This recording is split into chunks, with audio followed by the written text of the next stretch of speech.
আজকে আমি যাব একজন ভাইরাল ব্যক্তির কাছে। সে এখন সোশ্যাল মিডিয়ায় বেশ ভাইরাল। তো ওনার বাড়িতে আমি যাব, হয়তো বাড়িতে আছে উনি।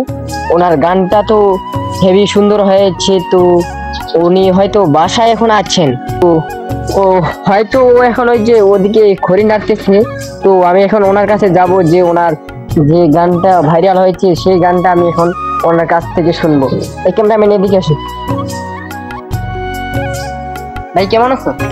ভালো। আপনার নাম কি? আমার নাম সজীব। সজিত। আপনারা কয় ভাই কয় বোন? আমরা 2 ভাই 2 বোন। কি করতেছে ভাই? এই যে ভাই কিছু খুঁড়ি আছে, এগুলো সাজাতেছি, ঘরে নিয়ে যাবো। ঠিক আছে, এগুলো যে ঝড় কিছুদিন আগে যে একটা ঝড় গেল, আপনার কি গাছপালা ভেঙেছে, ওগুলোর কি ঠাল পাল নাকি? হ্যাঁ ভাই, আর কি খুঁড়ি কুট্টা নাই, আর কি মানুষের এগুলো ঠাল করে নিয়ে বাড়িতে এনেছি। ও, এগুলো দিয়ে কি আপনারা রান্না করেন? জি ভাই, এগুলো দিয়ে রান্না করবো, আমাদের খুব অভাব, তাই আর কি আমি এগুলো কুড়াইছি। কুড়ার পর এখন বাড়িতে সাজাইলাম, এখন ঘরে ঢুকাবো। হ্যালো দর্শক, দেখতে পাচ্ছেন যে ওনারা কত কষ্ট করে আছে। যে কিছুদিন আগে একটা ঝড় হলো, ঝড় হওয়ার পরে সে এই খড়িগুলো কুড়াইছে, উনি কুড়াইছে। তো এখন আমি ওনার একটা যেটা গান ভাইরাল হয়েছে ওই ভাইরাল গানটা শুনবো। ভাই এদিকে আসেন। আপনার যেটা গান ভাইরাল হচ্ছে ওই গানটা কি দর্শকের কাছে শোনা যাবে? হ্যাঁ ভাই যাবে, যদি আমার গান ভালো লাগে, যেটা গান ভাইরাল হয়েছে ওটা যদি আমার আরো যদি গান বলি, যদি আরো ভালো লাগে তাহলে অবশ্যই আমি গান বলবো। হ্যাঁ, গান বলবেন। বর্তমানে সোশ্যাল মিডিয়ায় এই গানটা আপনার প্রচুর চলতেছে, তো আপনাকে কেমন লাগতেছে? ভাই আমাকে খুব ভালো লাগতেছে, কারণ আমি অনেক অনেক ইউটিউবার কাছে অনেক গান বলতেছি, ওই ইউটিউবারদের আমার আর কি গান ভাইরাল হয়নি। তো আপনাকে অসংখ্য ধন্যবাদ আমার গানটা ভাইরাল হওয়ার জন্য।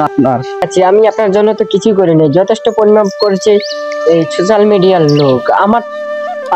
আপনার জেলার নাম কি? আমাদের জেলার নাম পঞ্চগড়, থানা ডিগিগঞ্জ। আপনার গ্রামের নাম কি? আমাদের গ্রামের নাম আর কি মাটিয়াপাড়া। আমি যেখানে যাই যদি বলে ভাই তোমাদের গ্রামের নাম কি, আমি মাটিয়াপাড়া বলি। আসলে আমাদের গ্রামের নাম কুচিয়াপাড়া। হ্যালো দর্শক, আপনারা তো শুনলেন যে ওনার জেলার নাম পঞ্চগড়, থানা হচ্ছে দেবগঞ্জ, গ্রাম হচ্ছে মাটিয়াপাড়া। তবে মাটিয়াপাড়া নামে কেউ চিনে না, কুচিয়াপাড়া নামে সবচেয়ে বেশি চিনে। যেটা গান ভাইরাল হচ্ছে ওই গানের নাম আমার মতো সুখী নেও তো কারো জীবন। তো গানটা কি এখন দর্শকের কাছে শুনতে পারেন? হ্যাঁ ভাই বলবো। আপনার গানটা এখন শুনান দর্শক। আমার মতো এত সুখী হয়তো কারো ভালোবাসা জরুরি মায়া বাঁধন ছেড়ে গেলে আসবে আমার মরণ। আমার মতো এত সুখী হয়তো কারো জীবন। বুকে ধরে যত ফুল ফুটলাম, সে ফুলের কাটা ছাড়া কি পেলাম। ও বুকে ধরে যত ফুল ফুটলাম, সে ফুলের কাটা ছাড়া কি পেলাম। আমার মতো এত সুখী হয়তো কারো জীবন, হয়তো কারো জীবন। বাহ বাহ, অসাধারণ একটি গান। হ্যালো দর্শক, আপনারা হয়তো দেখতেই পারলেন যে সঙ্গীটি অসাধারণ একটি আমার মতো সুখী নয়তো কারো জীবনে এই গানটি প্রচুর সোশ্যাল মিডিয়ায় এখন চলতেছে। তো আশা করা যায় এই গানটা ওনার ভাইরাল হবে। তো ভাই গানটা গিয়ে আপনাকে কি লাগতেছে? ভাই আমি আমি আমার কাছে তো ভালো লাগতেছে, কিন্তু দর্শকের কাছে কেমন লাগতেছে তা তো আমি জানি না। না, আপনি যেরকম গানটা বললেন তো দর্শকের কাছে আসলে ভালো লাগবে। তো এখন তো আপনাকে খুব ভালো লাগছে। হ্যাঁ ভাই, অবশ্যই ভালো লাগতেছে আর কি। তো আপনি পড়ালেখা করেন না?